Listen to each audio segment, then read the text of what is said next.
Hello, hello, Isaac. How are you doing? Howdy, howdy. I'm good. Just staying Good, good. warm-ish. Warmish, yeah. We've got a fire. I put a fire in the other room. They're all hanging out around the fire. It is the South, so it's not really cold, but it's cold for the South, I guess. It's It's fair. in the low 40s, so which is Yeah. nice. I Yeah, like the teens cold here. weather. Yeah, teens. Wow, Teens, yeah. my wife would have just died. Erin would have just been like, you know what? I'm gonna die right now because it's too cold. I'm done. So It's fair. cool. It's fair. All right, let's introduce our guest. We're talking about Yes, sir. historical games tonight, and we've got Glenn Dover of Forbidden Games. How are you doing, Glenn? Great. How you doing, guys? Good. Howdy. Just a quick note. We've got a little bit of a technical issue. Glenn's audio sometimes is not syncing up, but it's all good. We're going to power through, and we're going to talk about historical games tonight. We're going to talk about Forbidden Games and what they're doing and some of their latest releases. So, Glenn, thanks for coming on the show. Good to be here. Absolutely. So, actually, the person who made this connection for us, Simon. What's up, Simon? How are you? Already in the chat. There we go. Exactly. So, why don't you start us off with some questions, Isaac, and get us going? Yeah, so our first question, we're talking history in games. We're talking historical games. So I always like to start movie, TV, something along that line. So I thought I'd start with, what is your favorite historical movie, something that takes place in real life and has been made through the magic of movies into a story you really enjoy? So, Glenn, if you would, please start. Sure. I'm old school, so I'm going to go with Zulu. In my way of thinking, the perfect, most well executed historical. It also stands on its own. It's not just for us history nerds and us, kind of really anyone could watch this movie and enjoy it because it's terrifying. You guys are familiar with it. Yes. But yeah, this couple hundred British soldiers, thousands of Zulu warriors, and they're like just coming at them wave after wave. The tension just builds, early in the movie, and then at a crescendo, they're just getting attacked all night. And in the end, spoiler, they do survive and they don't get wiped out and overrun. But just a really historical movie. The uniforms are perfectly historically accurate for CGI, so they had to recruit actual Zulu to be in the film, and they created a Zulu village, and they were all directly accurate, dress with historical weapons and shields, and really a spectacle. But also drilled into, like, we're kind of behind the walls, and they were just obviously thinking they were and just kind of examined that a level of personal that kind of guts, and it's just it's a great historical film. It's awesome. Nice. Mine's going to be a little different than Glenn's. Mine's going with Monty Python and the Search for the Holy Grail. One of the best historical accounts of anything that's been put to film. Starting serious, sir. No, actually, I figured that I should probably pick a serious version. Gladiator. I think Gladiator came out when I was starting college when Gladiator came out, and I just remember the cinematography of Gladiator, just the beauty of the film. Like, just it's gritty and it's raw, and I don't know. I really like Gladiator overall. I'm not a big Russell Crowe fan, but I really liked his portrayal of that character and just kind of how everything was shot. I think I like it more for the cinematography than anything else. But I enjoyed Gladiator. Yeah. So I had to go with what I assume to be a fairly straightforward, popular answer, but still is a movie that really touched me when I watched it. It was Saving Private Ryan. I remember seeing it with my grandfather, who served his whole life in the military, and just, it was a movie that was hard for him to watch, which meant to me there must have been pieces and parts of it that were very, very realistic. Yeah, it's such a good story. Band of Brothers was going to be my next pick, which isn't technically a movie, it's a TV series, but man, both of those are so good. And Saving Private Ryan was one of those like quiet moments in the theater that you just walked out going, wow, I experienced something. I mean, Private Ryan was, again, so authentic. Very buff, and as a historical gamer, we look for authenticity, sure that the uniforms, the weapons, the tactics, everything, the way that it all feels accurate. And Saving Private Ryan, they've really, I think there are lists out there of, oh, here are the things that they made mistakes on.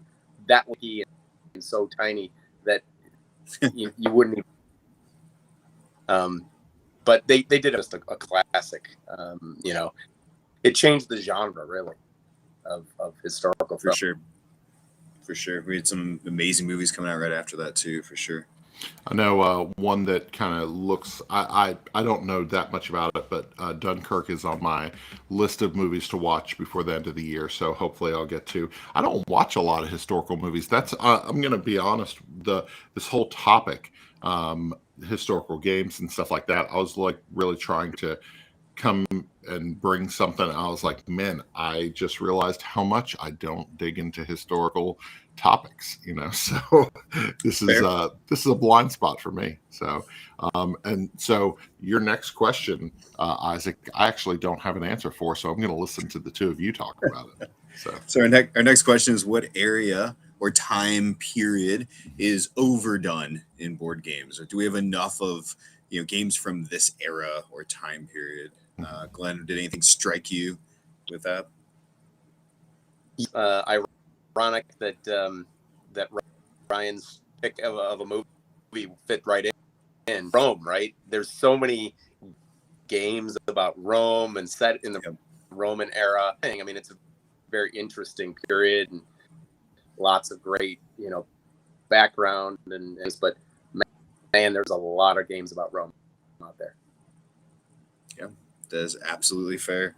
It was definitely high on my list. I went with just 1800 games, and I think that comes to an easy 18xx, but I feel like we get a lot in the agricultural 1800 industrial region as I started kind of looking at boxes that maybe weren't like true historical games, but were based in time periods. Rome definitely stood out. Also, in fact, one of my picks is got Rome in the title, but it definitely, those two were the ones that jumped out at me. I think for sure the most. Yeah, I was, when you put 1800s, I was like, well, I can't take the same thing. But yeah, 1800s has definitely been overdone in the board game industry. But you're absolutely right, Glenn. Rome, I feel like you've got card games that have like a Roman theme. You have small box games with a Roman theme. You have city building games with a Roman theme. There's endless amounts of Roman themed games, and so you're absolutely right on that one. I kind of I don't have a ton of those, but it doesn't you at least have a handful of releases that are Rome themed games every year, no matter what. I just realized two of mine are Roman, actually, now that I look at them. So it's very, very normal and easy to find. On the flip side, we said, what area, time period in history is underdone? Could we see more games from, more representation from? Could we really dig into that maybe people haven't explored as much as they could up to this point? Yeah. Do you want me to go first again? Yeah, please. Yeah, absolutely. So what struck me, because I was going through all the different historical periods that are underdone, the one that popped out to me was post-war history, since World War II. There've been a couple of games that I've really liked. Twilight Struggle, space race games, those kinds of themes. So I was like, yeah, I'd like more of that. I'd like some more recent historical games. Yeah, what's Chad's? It's the space race one. I had Yeah, on my so that's short the list. Space Explorers. Space It's Explorers. the Yeah, 50s and 60s, I believe. yeah. The So art's amazing in that, and yes, it's time really period good. perfect. It reminds you of those space race posters that you see, like historically. Like it just has this really cool, like all the people in the posters always had this like I'm business oriented. You know, I'm really a professional and a stern look on their face, and that's kind of the vibe that you get from it. For sure. And so for me, I would actually go with around that time period, the 40s to 60s. No matter what the culture. It's interesting because game like Cape May really it's New Jersey in I believe the 40s or I think it's the 1940s.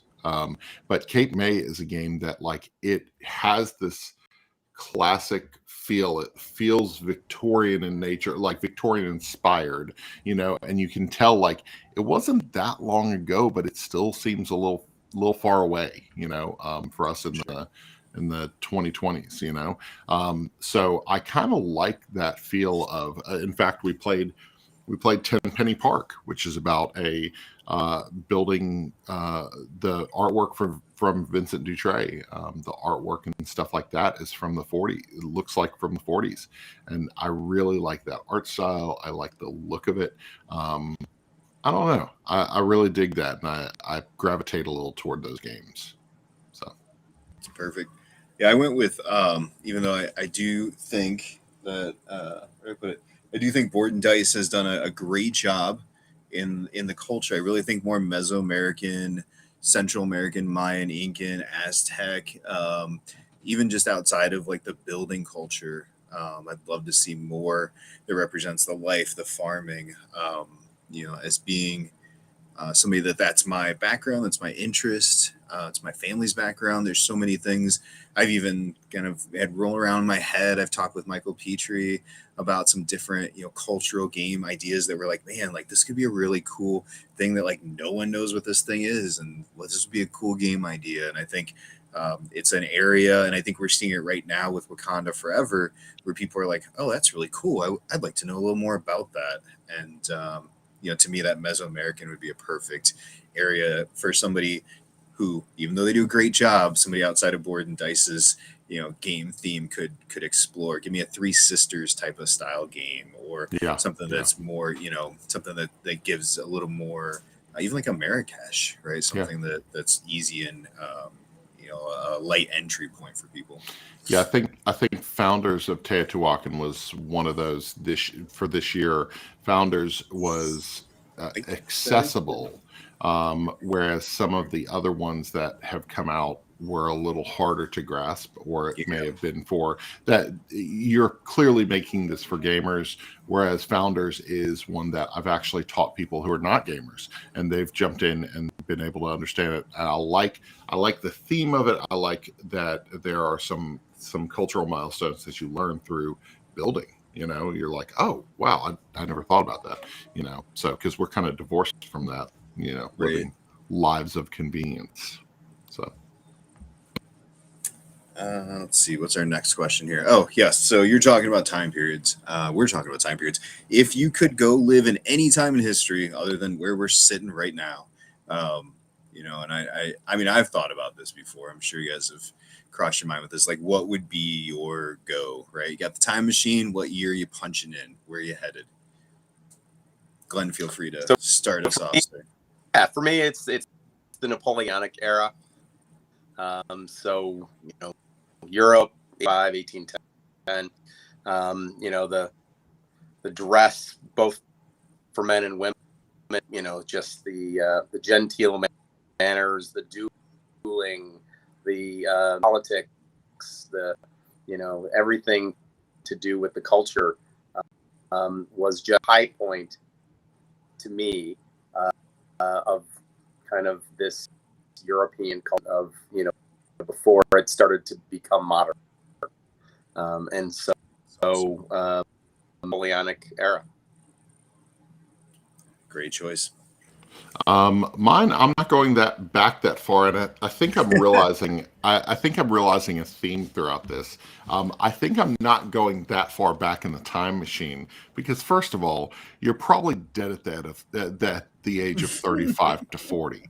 Okay, so that's not a thing that I want to experience.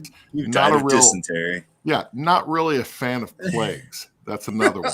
So, and let's just be honest. Like culturally, we had some real bad times back in the day, Sure. and so I go back to 1970s. I am a huge fan of funk music, and I think I would be a good teenage age range in the 1970s, so I can enjoy the funk music.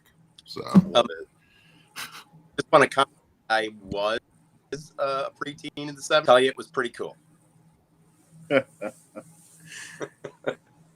I missed it by a little bit. I was born in '81, so but it's funny because when I was a high school student, my teachers would always make comments about me because I was listening to funk music and I was listening to all these like old albums that they listened to in the '70s, and they're like, "What are you on, kid?" You know.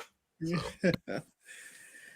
Yeah, I mean, there's all sorts of times in U.S. history, right? As we are obviously most familiar with that would be cool to get back into, to see kind of the move out west within the United States and what that drive looked like for individuals. And but it's funny, I kind of went where Ryan did when I started thinking music. Like I've got this part of the basement is all board games. That part of the basement is my shrine to the band of George, John, Paul, and Ringo. I'm a huge Beatles nut. I collect all sorts of memorabilia from them.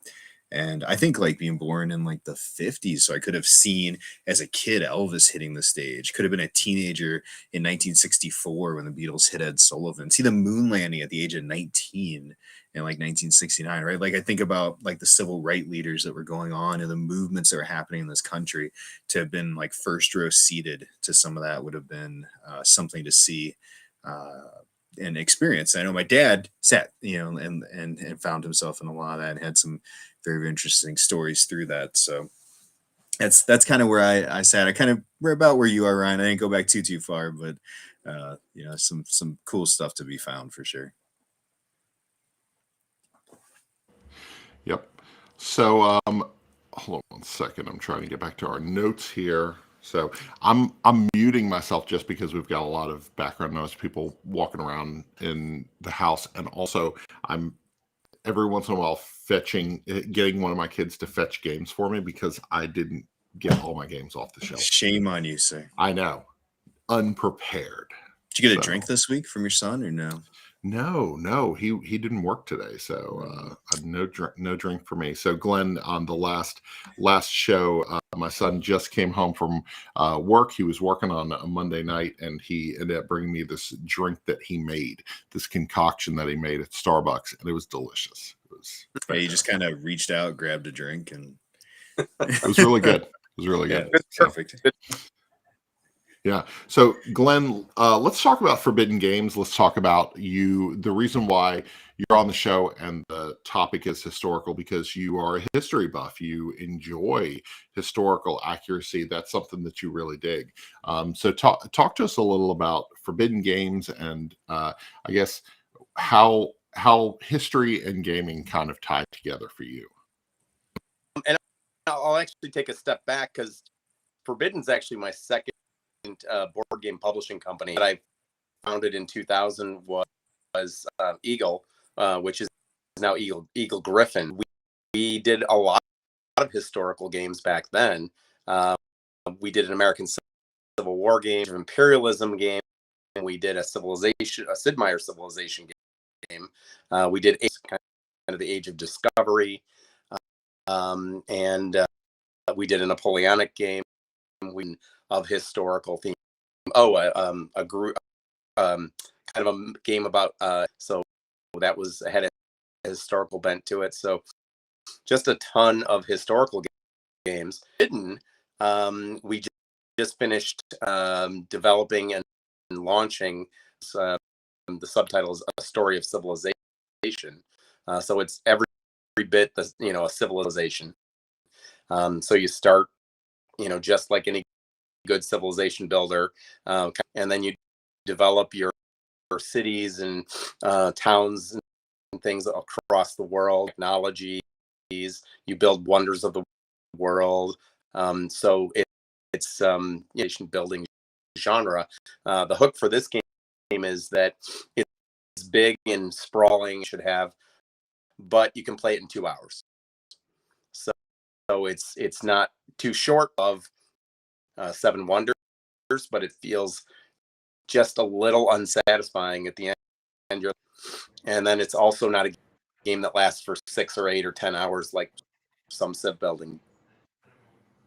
Yeah, and I think that's a barrier to entry for a lot of people. I haven't played a ton of civ building games because they're often they're too time consuming, or the learning curve is just not one that I want to jump into. Spending 2 to 3 hours on one game. There is a game, a civ building game called Hadara, which I actually played it again this weekend. It's one of my favorite games to play. It was on my top 10 list for, I think, when it came out in 2019, I think. And so Hadara plays in under an hour, and you feel accomplished because you're building the civilization with all these different tracks, and you're trying to manage everything, but you never feel like you're 2 hours in and you're going to lose. You play it in an hour and you're like, that was just the right amount of time spent at the table for what I got. Yeah, that's awesome. I missed Hadara, so I'm gonna have to look for it. So I just realized I was muted. We played Mosaic. Got to play it on TTS with Simon when you guys were still in development, kind of checking it out, getting some feedback on it. And then recently when it fulfilled and we had it, and a couple of our locals on our game group got it, and they're like, can you teach us this? I'm like, yeah, let's read it through. Let's go. And we had no scoring cards come up in our first game with 6 players. And I messaged Simon and I said, is this normal?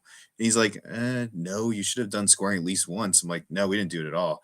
And well, I didn't realize that we were supposed to still score when the game when the end kicks, like that there's a scoring. So we didn't even do the one that you're supposed to automatically do. So we went back, and of course everybody, because we track our stats on BG Stats, right? And everybody's like, that one's invalid, except for the guy who won, who says, no, it's fine, just keep that game. It's but once we played it the correct way, it's like you said, it was 6 players, which can be daunting to play a 6-player game that isn't like Fuji Flush, right, or something like that. So from start to finish of the game, we were a little over, I think we were 2.5 hours, which for 6 is, for a game that is that meaty, felt like, wow, we really got a chance to play something together and do, like you said, the civ building. But I love that the action selection is helpful for some of our AP players, that it's not, how do I Lacerda this into 10 turns? It's take an action, next guy goes, right? So, and that's kind of a theme you've had with a lot of your games. Is that correct? Recent designs. Yeah, I think kind of the evolution of my thinking, that you want to keep it moving. You want there to be low downtime, right? Good, yeah, for sure. Interesting choices. You want people to, every time they're playing the game, to have as many interesting choices as they can have.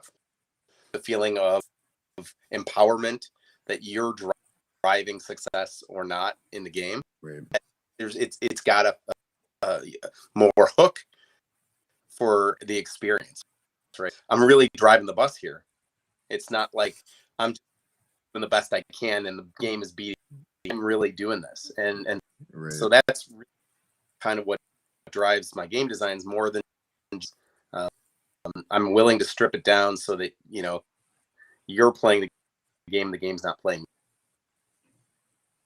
Yeah, it's fair. how would you say your, as far as your background, your interests, and your love for history, how did that weave into, what we see with Mosaic today? It goes back a long ways. I was a history major in college and played back in the 70s and 80s.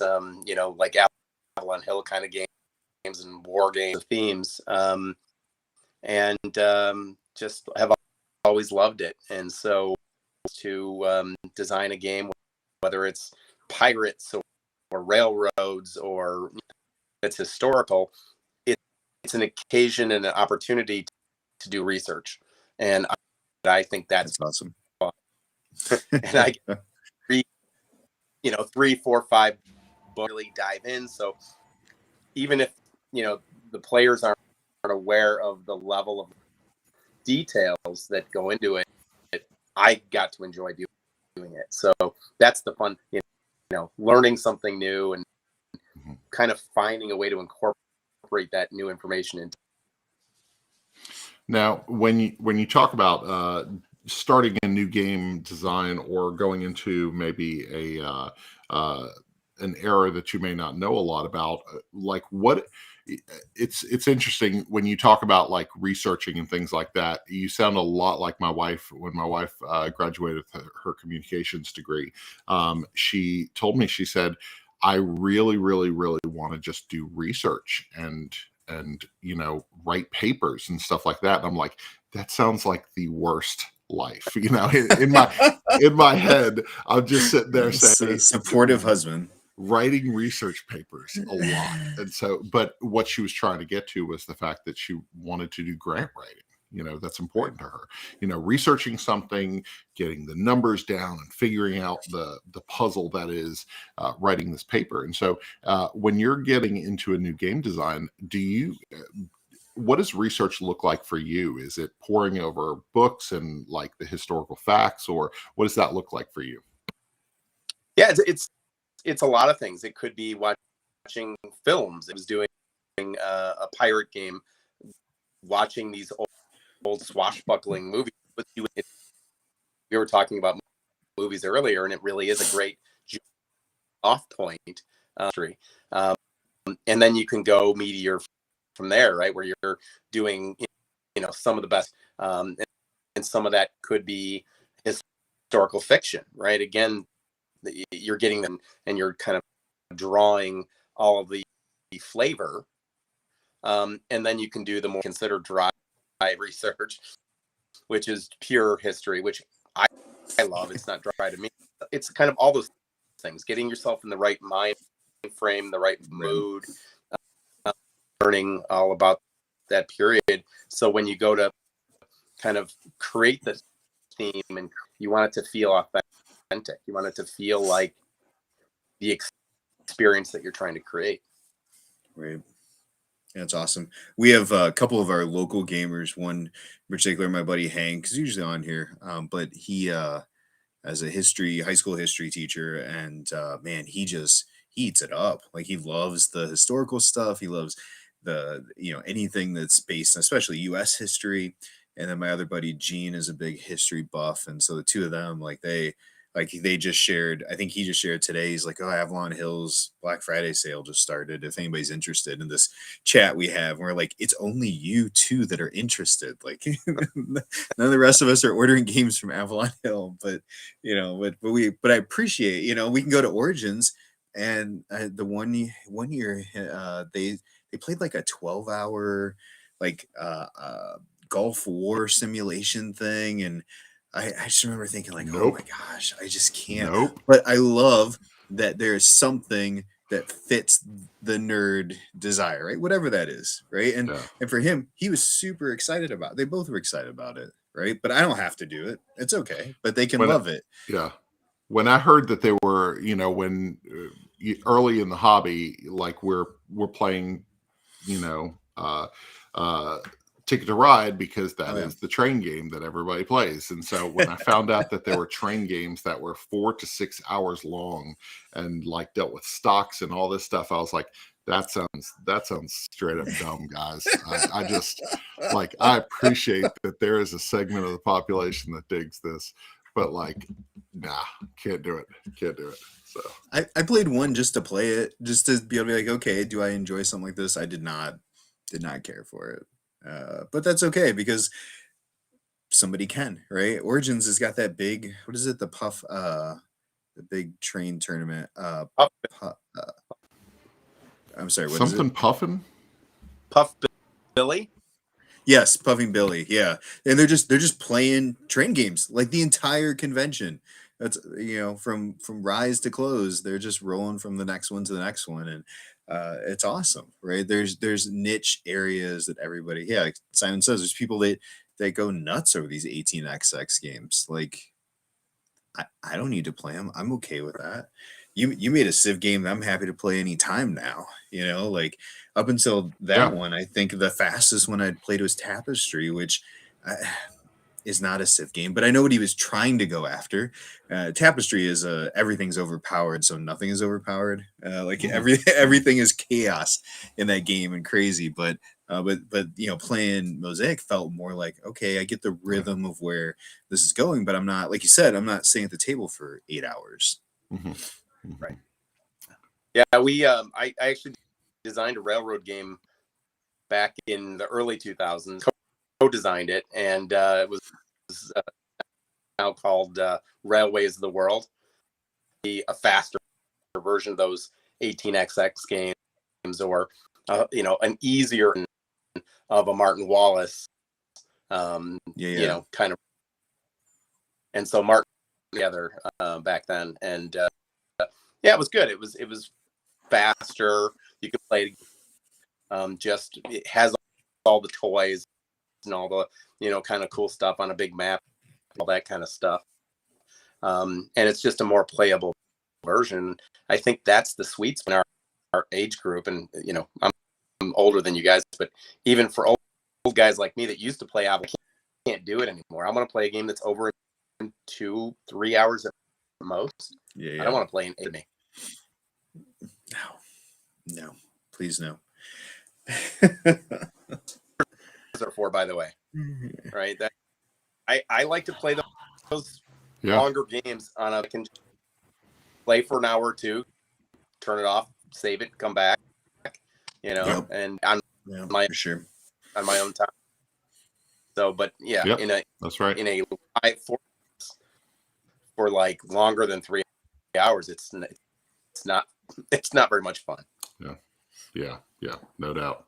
So we're going to talk about the five historical games, or 5 games that have some kind of historical background or significance. And so I'm going to tell you guys that my list is going to be light. I have 5, but these are not going to be deep dive history items. So which they don't need to be. And, And we've said before with these lists, Glenn, and did you see I named it, Ryan? I thought it was time this has a name. Because it's not a top 5, it's a pick 5. Okay, pick 5. Right? It's not these are my top 5 of this genre. It's just like these are the 5 games. So it's a Game Chat presents pick 5. This is our 40th episode, Ryan. This is the 40th. Episode. That's awesome. Yeah, okay. So happy 40th, Isaac.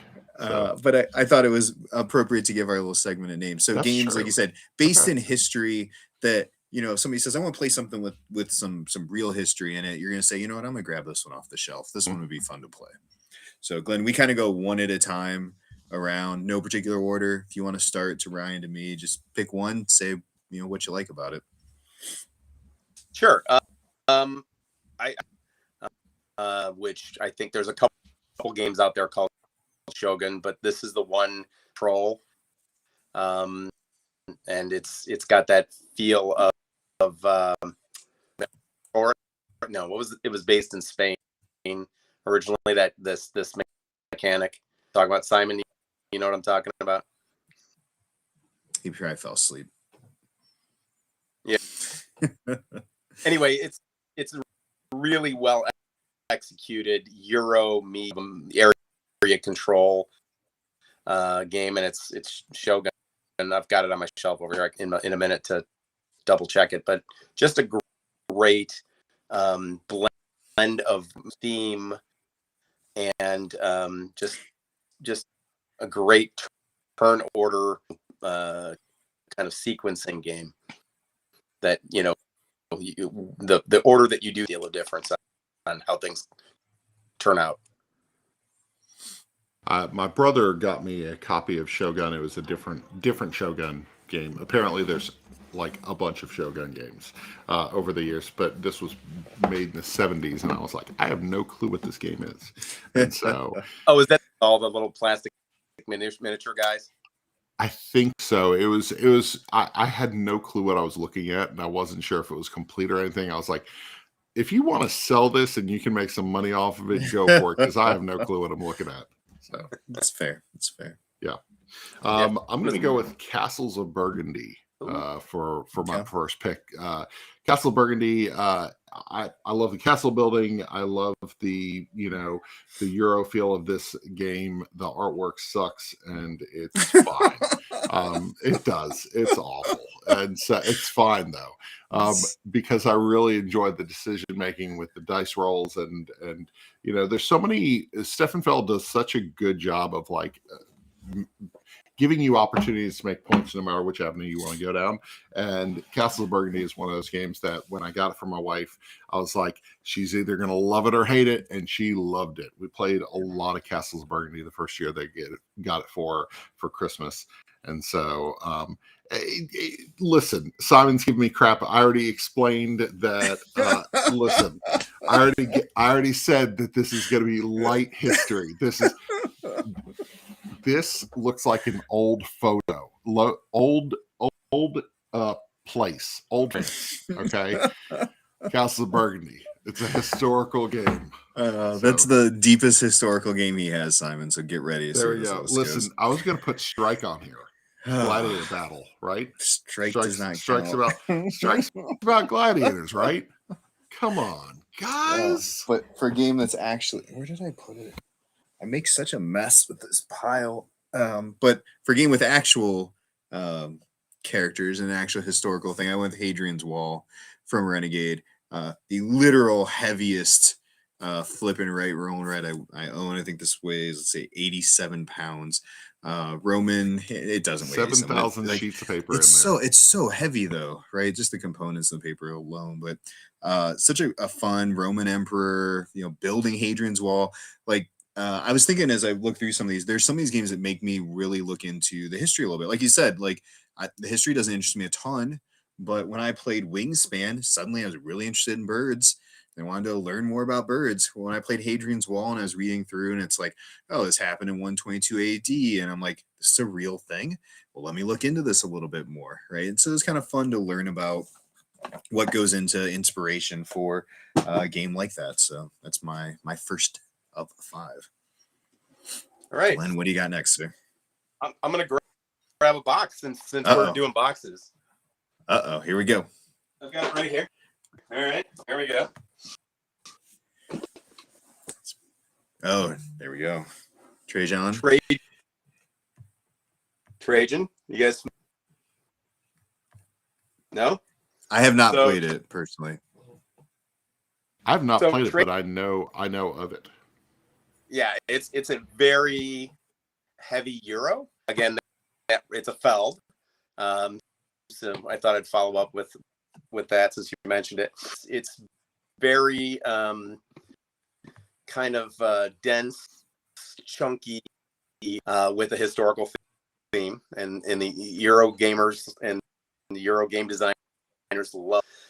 And it's really one of the better, probably the better games kind of that type that I've played. So if you haven't played it, it's one of my top 10 games of all time. Wow. It's Feld, you said also, right? It is. Yeah. Feld designed, yeah. Yeah, I know Simon and Bob are big Feld nuts, and they talk about it all the time. Today, we actually, in one of our chats, were talking about how many Feld games we had all played. Oh, okay. I had 2. So I might need to make that third. I have like 2 or 3. That's all I got. So, but it sounds good. And like you said, I know it's one that circles around and like, hey, if you like a good Euro game, you're going to enjoy this. So I think I need to add it to my list. Nice. Cold of the New gets us though. Yep. I'm going with Pandemic Iberia. This is, I think, one of the non-legacy pandemic games. The difference here is you're dealing with diseases that were around at that time period. It's on the Iberian Peninsula. The map is all about that, and then on top of that, instead of fast travel, you're able to build routes using train tracks, and that's how you have to manage these train tracks in order to get where you need to go quickly later in the game. Pandemic Iberia is, I think, the best standalone pandemic non-legacy game of the series. So at least that I've played. So have not played that one. I'm gonna go with speaking of, you mentioned Eagle earlier, little Eagle Griffin. One of my favorites from Big Bad Lacerda is Lisboa.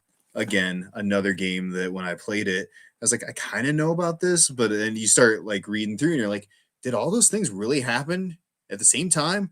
And you start and so to me, again, history was never my huge interest. I'm a science guy. That's where I laid into. But then playing this through, I loved how Lacerda integrated in everything that happened, and the rhythm of this game is beautiful. The art is outstanding, right? And it's just hard not to enjoy a Lacerda O'Toole combo.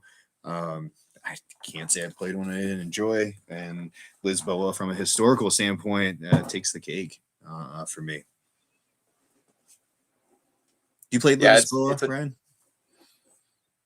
Oh, I think we lost Ryan. What were you saying, not. Oh. Sorry, I'm having all kinds of technical difficulties. Sorry, Aaron is readjusting the camera real quick because my charger. They said hi. That's good. Hi. That's great. I'm having all kinds of technical difficulties over here, so it's all good. It's a hot mess disaster the Monday before Thanksgiving. I have not played Lisboa. I've wanted to play Lisboa though. It looks very.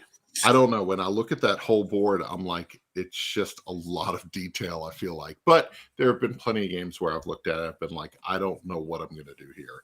But I think I would enjoy it if I got into it. And not everybody enjoys it, right? We've had locals that play it and are like, this isn't for me. And yeah. Totally get that. Yep. Yeah, it's definitely chunky and has a high learning curve, but like gorgeous. And if you like that kind of giant puzzle, yeah, that's fair. All right, number 3. All right, my first one, I'm gonna go with. The further away he walks, the clearer it was to hear him. There we go. Croft, which is a kind of a lesser known, and it's really it's set in the early, and it's a game that has a really interesting group mechanics, where no pun intended, where you're using new cars that have better engines, better, more attractive, a higher value, and then you put them on the marketplace, and there's kind of a mechanic that's really interesting, that's very unique. Simultaneously, doing a kind of what's the circular act, like a road, rondel. Rondel. It's a rondel for actions, and it got a racing kind of to do all these different things to stay ahead in the race.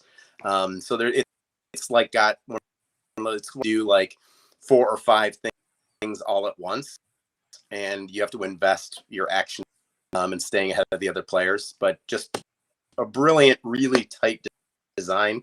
I think I saw there was going to be a new Kickstarter or a new publication of this game. Phenomenal game, and not a lot of people know. Yeah, you like a good car game, Ryan? That might be right up your alley. I'm down with car games. It's really weird. A couple of years ago, I looked on my shelf and I was like, oh, I have an entire section of the shelf devoted to racing and old Western games. 2 things that I care nothing about, but apparently I like games with that theme. So anyway, it's fair. It happens. Yeah. Tutankhamun is going to go on my list for number 3. This is all about King Tut's tomb. This is such an interesting game because I hadn't played it until it was republished by 25th Century Games. I didn't play the original, but you're basically going up the Nile and you're taking, you want to take different items, on different different treasures that are on the Nile, but you're gathering these sets to give away, and you're basically trying to give away your wealth the fastest as a gift to King Tut in his burial. And so I think this Knizia game is pretty solid for families. I like the fresh coat of paint and just little things that 25th Century Games did to this, and it's something that the whole family has actually enjoyed when we bust out and put it on the table. Nice table presence, and I don't know, Egyptian themed games, like I think there's a lot of them out there, and Tutankhamun and Ra, of course, being two that I really enjoy, so just number 3. We had 3. This is number 3. Yep. Okay. Gosh, I want to pick this thing up. Ugh. I'm just gonna pick it up. I can't. I'm gonna break my back twisting. This is the heaviest game I own, I'm pretty sure. Hurt yourself. I'm just gonna go with the lid because there we go. If I try and pick up the entirety of Foundations of Rome, I might break this table that I'm sitting at. I wanted to hate this game. I didn't want to like it. I didn't back it, and I went and visited the Funkhausers this summer, and they said you got to play it before Gen Con, because if you like it, they got a couple copies. You can just pick it up at the convention, and I played it, and I was like, gosh, dang it, this thing is good. It's so smooth. Everyone I've introduced it to has absolutely loved it. It looks beautiful on the table. Emerson does not miss with the games I played of his. And I got it out and showed it to my wife, and I was like, you're going to love this. She's like, there's so much here. I'm like, I'm telling you, it's going to take 30 seconds. Again, simple action selection. You've got a couple of things to do. But the way it builds, the way the city builds, I love it. And I carried that from the booth over at Arcane at Gen Con to the hotel, and it was one of the heavier walks I've ever had to do. So it was, but it saved me like $50 in shipping. So it was a good investment, a game that I am still contemplating buying the carrying bag for, because it has its own dedicated game bag for it. It's something. Ryan, you've played it, right? You've played Bob. Bob has, I think. I have not. Glenn, have you played it? I have. Yeah, it's excellent. Again, beautiful, really good game. Reminds me of game from the Bookcase series. What am I trying to? A classic game. Totally escapes me, but it's a really elegant.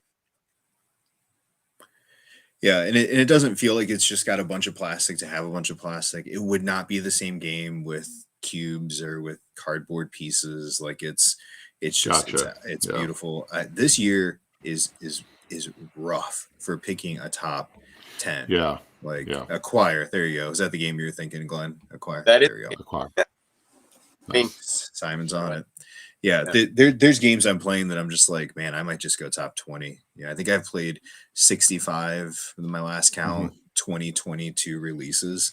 Yeah. I'm going to play a bunch more here in a week at PAX. I know we got a bunch lined up that we're going to try and play. It's going to be hard. Games like this are hard to leave off a list. And I'm struggling because I've got games that I still have to play before the end of the year, and then I'm still in the boat of like, I'm not going to get to play that game. I'm not going to be able to play Foundations of Rome. I don't know anybody with it, so I've got to figure out, what that looks like. So, the lists are dynamic, right? Like if I redid my list from last year, 2 years ago, 3 years ago, it'd be so different. So different. So, yep. So Glenn, number 2, what's on your list? So my next selection is Twilight Struggle. We kind of referenced earlier, or 2-player game, card driven decisions, really, event driven strategy game that's just it's got a little bit of a balance challenge, right between the Americans and the really. And one other issue is that the player that knows the cards best will probably win. But other than that, it's a near perfect, elegant card driven strategy game. And again, you can knock it out in like hour and a half all night to play it. So Nice. Really enjoy that. I actually enjoy it. The AI is really competent and will give you a good game. I can play it solo on the PC as often as I like. That's cool. I've never played Twilight Struggle, actually. It's one of those games that I know is a blind spot for me. I need to check out at some point. So, Have you played Inscription yet, Glenn? Have you had a chance to? I have not yet. I think Simon's got it because he was talking about the other day. I think he said a chance to play it. That line at Gen Con to pick that up. Holy pick it up, moly. That was nuts. My next game, my number. Yeah, I feel like everybody was hype on that game. I think Bob has a copy. I'm gonna have to find out. So, my second game is actually a game that I don't have. Gutenberg came out this year or last year or the end of last year. Is it this year? Gutenberg?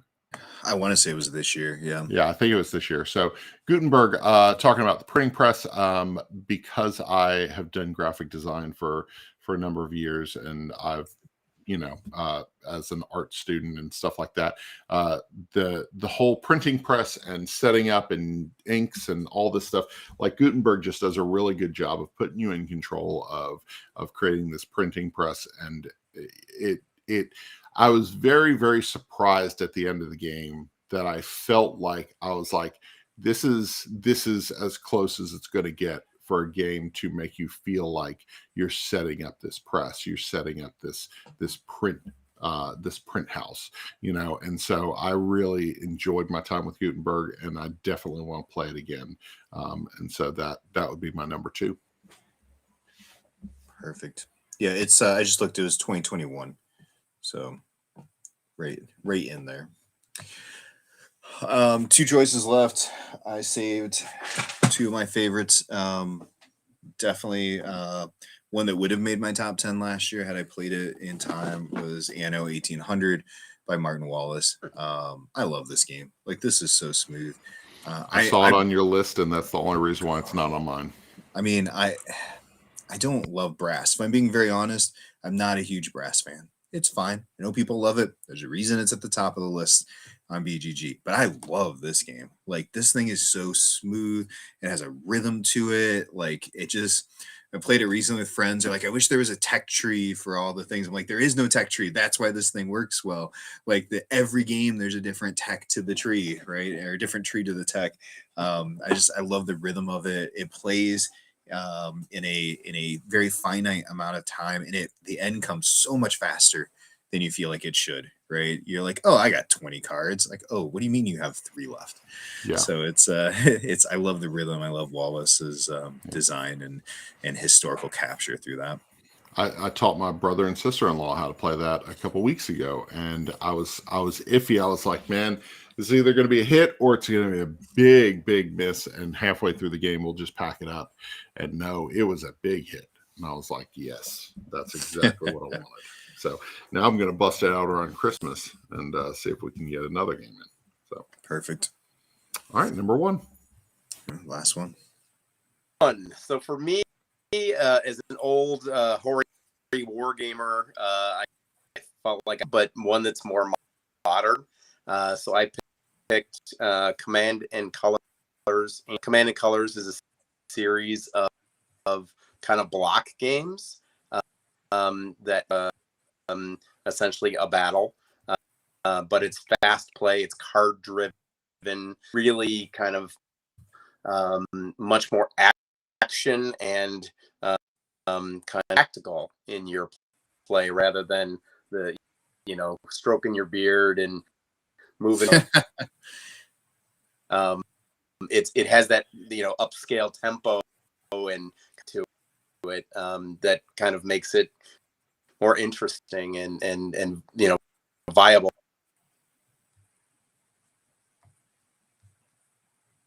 I haven't heard that. I haven't heard of that one before. So You haven't heard of Commands and Colors? Commands and Colors, no.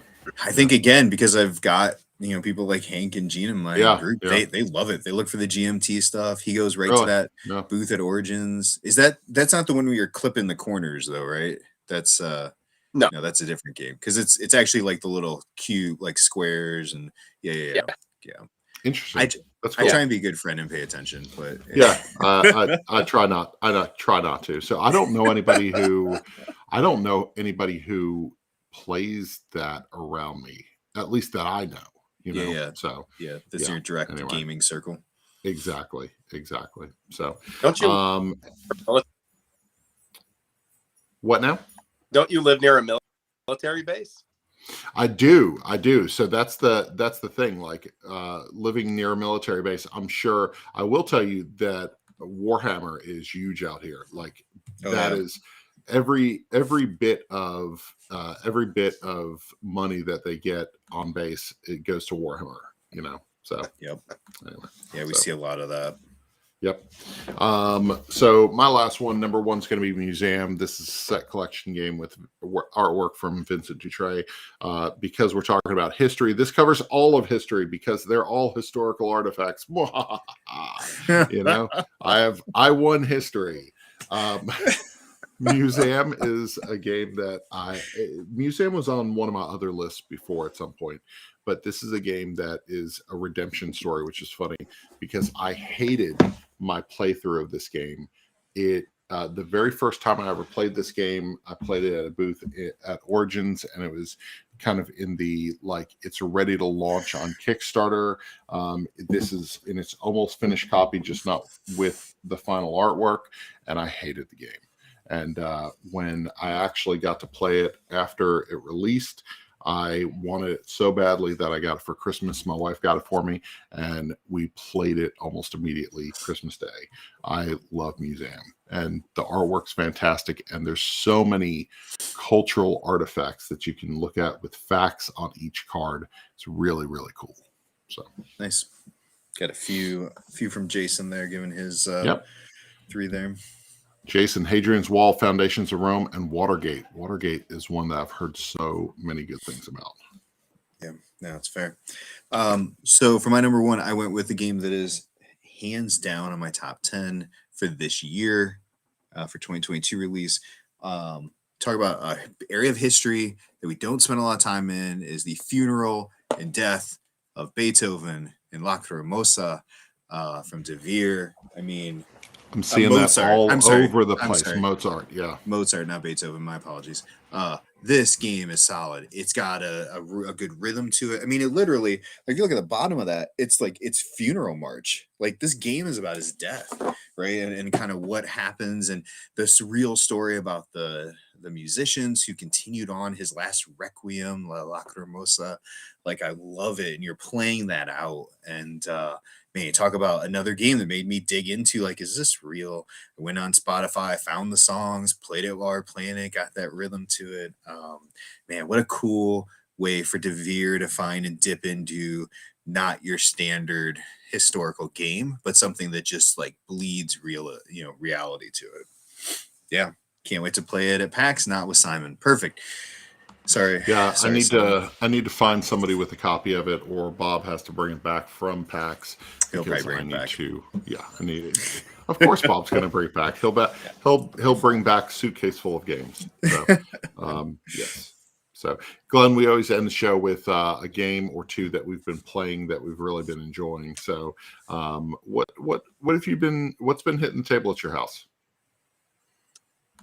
Yeah, it's a tough one because so engrossed in finishing and balancing and playtesting most that I've not been playing anything else, at least not board games.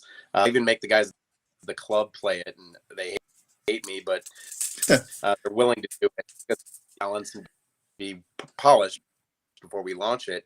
So I have to admit, yeah, I've played almost. I can't make the club. Then they bring out the new game, so I miss it. Right. So time since I've played something new. Embarrassingly enough.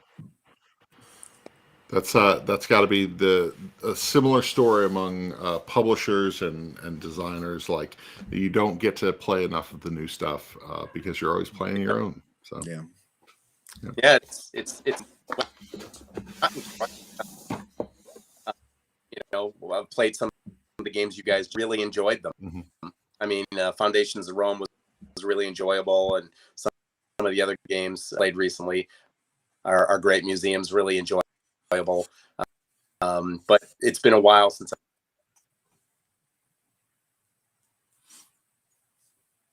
So I've two games that I wanted to throw out there that I've been playing. First of all, That Old Wallpaper. I've been teaching people how to play this, and this is a game that's going to travel with us.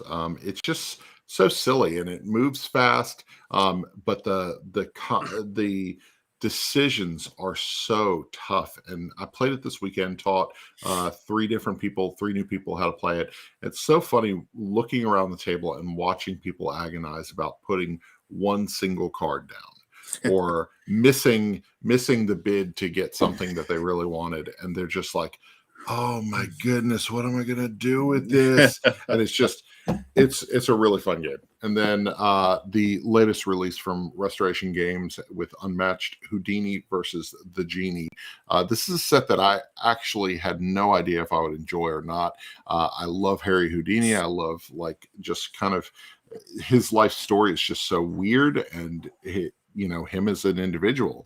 And then you've got the Genie, which I didn't know what to expect. Is this a crazy, like, PG-13 Genie, or is this like take on Aladdin's cartoon Genie?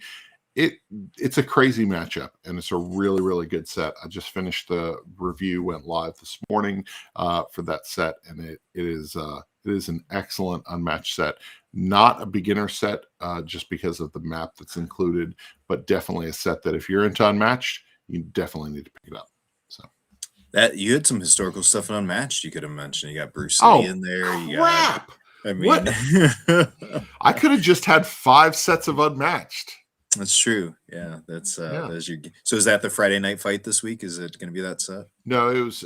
So we did it a couple weeks ago, but we brought the Genie back for this past Friday night. It was the Genie versus Yananga. Man, that's historical too. Yep. Anyway, I really missed the opportunity there. Man. So that's. As we said, it's kind of funny, Glenn. You mentioned, as a designer, as a publisher, you're playing a lot of your same stuff. I feel like we are on this like fast speeds train of, like, we play something 1 or 2 times because it's new, we have to review it, and then we have to move on to the next thing and the next thing and the next thing, and you kind of get lost.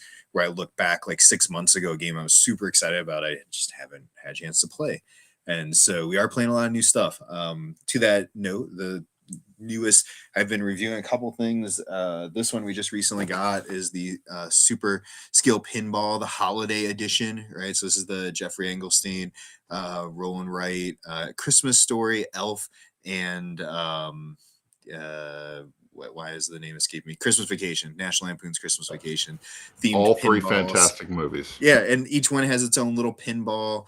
I mean, if you haven't played this game is like super chaotic. It's all over the place. It resembles a pinball game. It's fun. It's whiz kids. I love a good Christmas game. We're going to be talking. We got to do Christmas for our show real soon. I got some great Christmas options. But the other one I played that I really enjoyed, got to teach my wife, and she really enjoyed, was Flamecraft. Flamecraft's beautiful. Lucky Ducks got it out. Got they got the basic edition.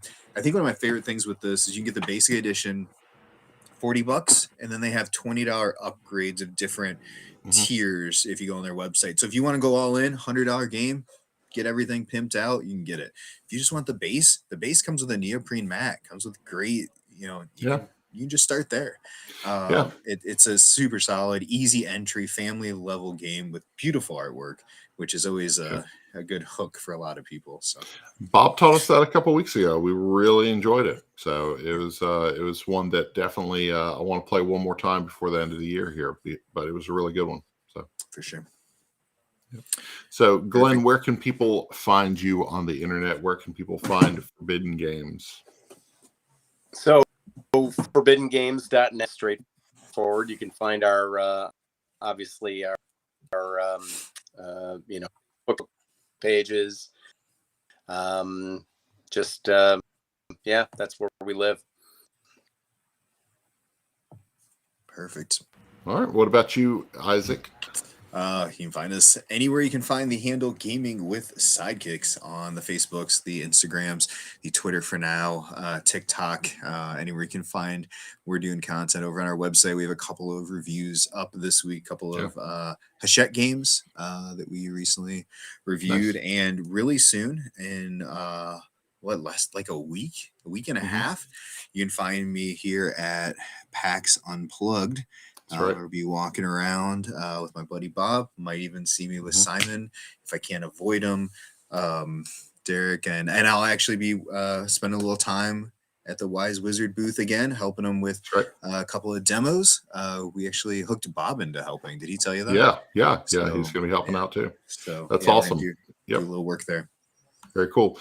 You can find us at One Board Family all over the internet. OneBoardFamily.com is where we're housed.